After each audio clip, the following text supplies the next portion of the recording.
I'm joined by Brian Kibler and Firebat to kick off a bit of a warm-up to get you guys ready. Firebat, these players have been playing all year to get to this point. What kind of dedication, kind of work does it require to even get to the top 16, never mind the finals? Requires a lot of dedication. First off, there's the ladder system. You have to grind against every other player in your region on ladder, trying to place high for those points, which involves, every end of the month, you basically have to stay home. You can't go out partying, can't do anything. You have to commit to Hearthstone and grind the ladder the last day up until 3 a.m., depending on what time zone you're in on the last day. And then every single week, there was an open cup. And if you were trying to go for like last call, for example, you had to play every single open cup every week. So these players have been working like crazy.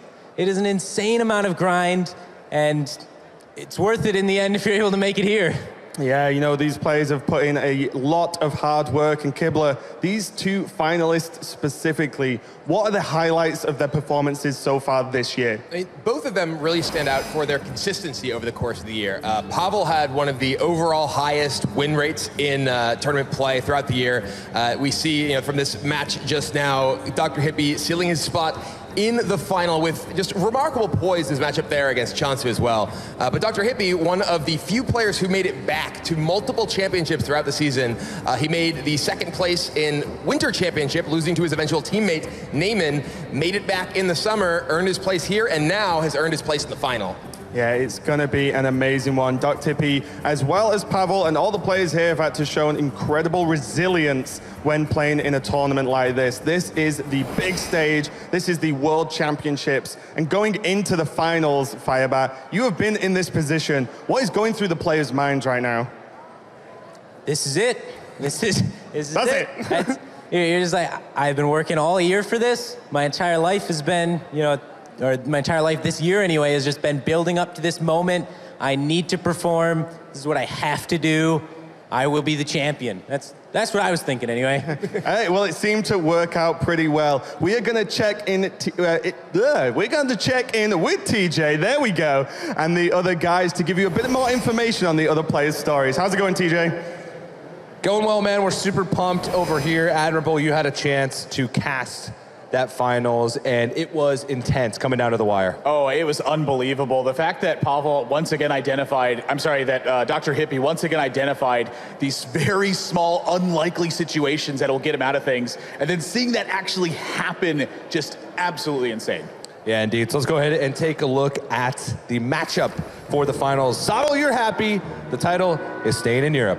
It certainly is. No chance it's getting dragged away from our fine continent, and we have two great players going up against each other. Dr. Hippie, one of the most consistent performers throughout HCT this year as a whole. Pavel, as Brian Kibler pointed out, one of the most consistent players in competitive Hearthstone in general. Yeah, so taking a look at sort of these guys' road to get to the finals point. I mean, both these guys had fantastic runs, not only in the BlizzCon stage, but also even going before that. Dr. Hippie had a runner-up finish in Winter. All the way back, if we remember, to the beginning of the season. I think that happened in March. And he lost to eventual teammate Naaman. Sato, what were your initial impressions of, look at him, he looks even different. He back does, then. yeah. He didn't have his glasses. He looks even more adorable all the way back then. Yeah, but what were your first impressions of him as a player when he broke out onto the championship stage? So, I mean, I mentioned this in a game that we got to cast from him, but we obviously went to do our player research for all these players all the way back in Winter. The first thing you find about Dr. Hippie is this incredibly impressive stat that he was the first player to hit Legend on the EU server in January, and that he did it playing Freeze Mage exclusively, which is just an insane run, speaks to his ability as a player. But the big story of that Winter season was the friendship and the practice groups that he formed with Naaman and with Bunny Hopper, who unfortunately couldn't get here, forming Virtus Pro, and that giving him the platform that he then needed to move forward to the summer season, where he eventually qualified. Yeah, and admirable. He made it to 2 championships, winning in the Winter. It's something that not many players have been able to accomplish, making it back to 2 championships. Not only that, but winning. But moving forward into his opening week performance, he had a pretty tough group. You can see on your screen there, defeating Breath, one of the most popular players and one of the players that was said to be the best from China. And he defeated him and had a pretty, smooth run to the group stages. What did you think of his opening week performance? The opening week performance really didn't give you a strong insight of who Dr. Hippie was as a player, except for when his back was against the wall, and he adapted to the situation every single time. I think he could have tightened up his play a little bit, but now that he's made it to the BlizzCon stage, it seems those nerves are out of the way. He's still feeling some pressure. We still saw a slip up from him, but for the most part, his play is 100% focused, and he's executing the game plan as it needs to be. The last match you saw versus Chansu was a strong form of Dr. Hippie. Indeed, yeah, it really was. And Dr. Hippie's road, now that he's made it to the main stage of BlizzCon, has been a little bit of an interesting one. But the thing about it is he's seen two very different types of matches. In the quarterfinal match against Hot Meowth, he had a 4-0. He had to play against the same deck multiple times throughout his whole match and just 4-0 that deck. And it was a weird deck. And then he came into today and had a really intense match against Chunsu, who a lot of people were saying was the best player on the stage today. So Sottle, talk to me a little bit about his performances throughout his run on the main stage here at the World Championship. Yeah, I mean, I think you've summed it up brilliantly. The first match wasn't really a test for him. Hot Meowth brought this incredible high-risk deck with him. It didn't pay out, and Dr. Hippie was just kind of there to cash in on that advantage. But then today, the match you've just saw, that was a game that really put him to the test. It was an absolute emotional roller coaster more than anything, and the main skill it was going to require from a player was the ability to keep a cool head during the absolute chaos that was going on. Dr. Hippie, for the most part, achieved that. You pointed out there was one moment where his brain just got away from him. He's going to need to get rid of that one moment going forward now into the grand finals and really tie it together. All right, Admirable, final points on Dr. Hippie before we move on to his opponents. How do you think he's going to fare against Pavel? Because Pavel is also a little bit of a different opponent. Pavel has been on fire with his play, with his draws, with his prep, all the way. What do you think Dr. Hippie's chances are here? The thing about it to note is that Dr. Hippie has been tested in different kinds of matchups. As you mentioned, playing against the Blood Warriors deck over and over. As Sottle just mentioned, the chaos that was going on in the last one. This is a more combo-focused build that Pavel has bringing into this. So once again, being tested against a different style of lineup. If Dr. Hippie can show that he can adjust to 3 different styles of play in a single 8-player bracket at the end of the year, that is just an incredible feat. It would prove that he is deserving of a world champion title. But let's go ahead and take a look at his opponent. It's going to be Pavel. Now, Pavel, he didn't get his start, at least in 2016, up until very late. Only participating as far as the championship events goes in the Last Call Invitational, which he won. But Sottle, that Last Call Invitational was probably the toughest 8-man tournament that Pavel has ever seen, but that we've probably ever seen in the history of Hearthstone. It's very possible, yeah. Again, we'd have the argument between America's Last Call and Europe Last Call, like which had the stronger lineup, but Europe Last Call, 100% up there. Incredible players, Hoy, George C, RDU, all these players that he had to come through in the end. So Pavel honestly stamped himself on competitive Hearthstone at that point. It was essentially, his recovery tournament from the last big time we saw him in 2015. That kind of tarnished his reputation for a little while, but his performance during the Last Call Europe Invitational really brought him back into the hearts and minds of Hearthstone fans. Yeah, but now that we're getting to this point, Pavel has had more big stage experience than a lot of players in Hearthstone. You talked about his run through 2015, almost qualifying for the World Championship last year.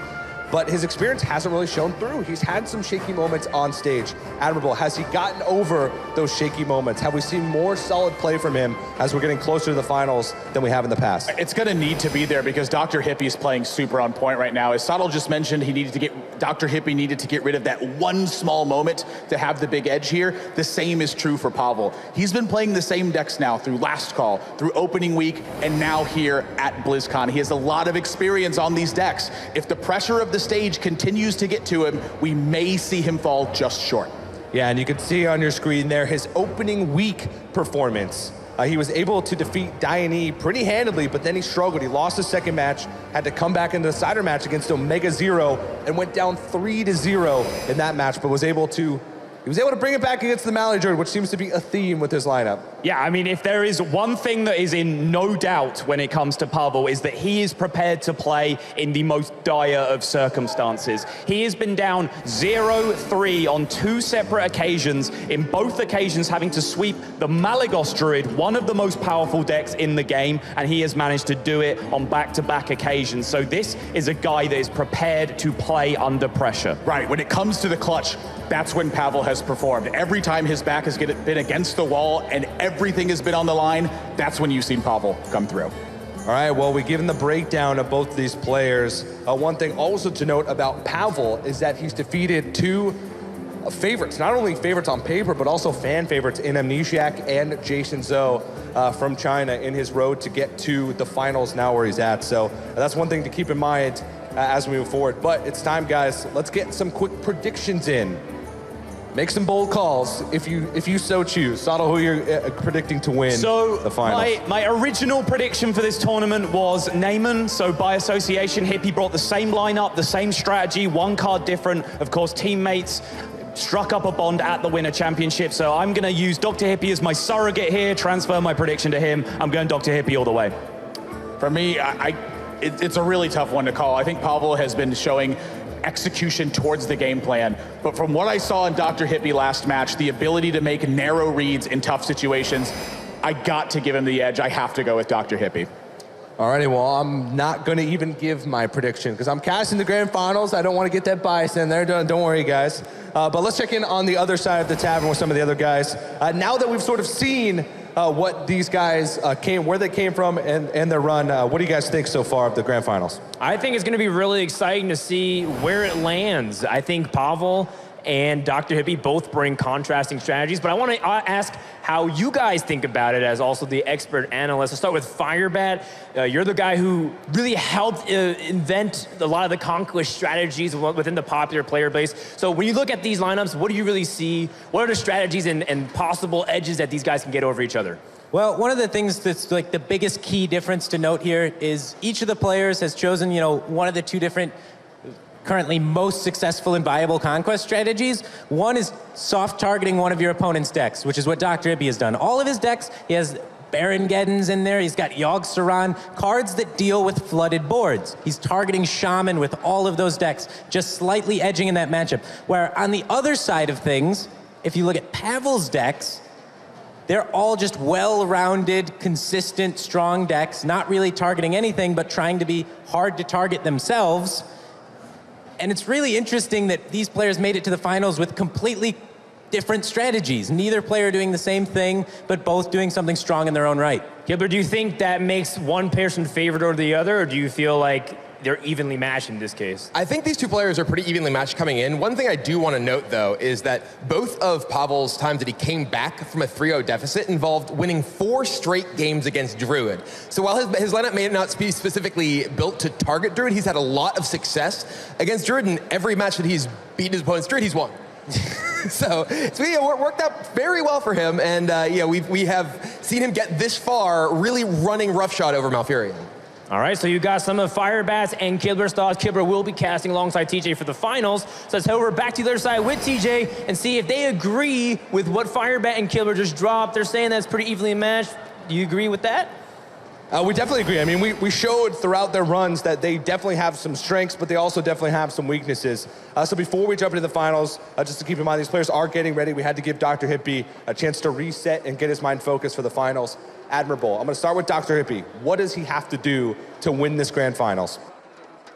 Continue to adjust to the situation as he's been doing in his previous matches. Against Pavel, it's a much more combo focus. He's going to have to identify the weak moments from Pavel when it's maybe difficult to do so because it's tough to pinpoint where those combo pieces are in the hand. If he can do that, he can find a window of opportunity. I know there's a lot of Dr. Hippie fans out there, and there's a lot of Pavel fans out there as well. So what does Pavel need to do to become the 2016 World Champion? He's going to have to focus on executing his game plan. So far, we've been seeing him fall a little bit behind on pressure and then just coming back, restabilizing and making that final push. He needs to craft his game plans very carefully and find the right moment to use his last bit of resources. If he's using things too liberally, Dr. Hippie's gonna get a free window of opportunity to try to take the game.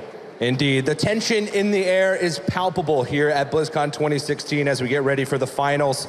Tell us who you guys are predicting to win the finals, what you want to see on Twitter. You can use the hashtag HCT and tweet at PlayHearthstone. You can also head over to facebook.com/Hearthstone. Join in on all those conversations. Be a part of the World Championship. But we're just about to get ready to jump into the action. So let's send it back one more time over to Raven to give us some last thoughts before we get into some Hearthstone. Thanks a lot, TJ. We are almost ready to go. I have stolen Soul from your desk over onto ours, which make a much better threesome. So Firebat, very quickly, as we're nearly ready, who are you predicting to win this finals? I think Dr. Hippie is going to win the finals. He's been a really strong performer all year. He's shown that he can perform very well while his opponent's being extremely aggressive, putting a lot of pressure on him. I'm still just impressed by that Dragon Warrior mirror that he had in the last game, and I think he's going to be able to ride that momentum against Pavel. Okay, and Sol, in the time it took you from move to one desk to another, has your prediction changed? Wait, I get another prediction? I mean, this is easy. Now I just pick Pavel, and then we're set, He's right? not allowed! Okay, no, seriously, I'm all in on Dr. Hippie. I'm sticking with my prediction. I think he's my man. Dr. Hippie going to take it down. Either way, Europe retaining. Okay, well, this is going to sound very biased from me as well, because Dr. Hippie was actually my champion that I chose right at the start, so I am sticking with him. I'm so close to getting it right this time, fingers crossed, but we are ready now. The players are ready, we're ready. I hope you guys in the audience are ready. The World Hearthstone Championship starts right now. We are getting into the finals with Frodan.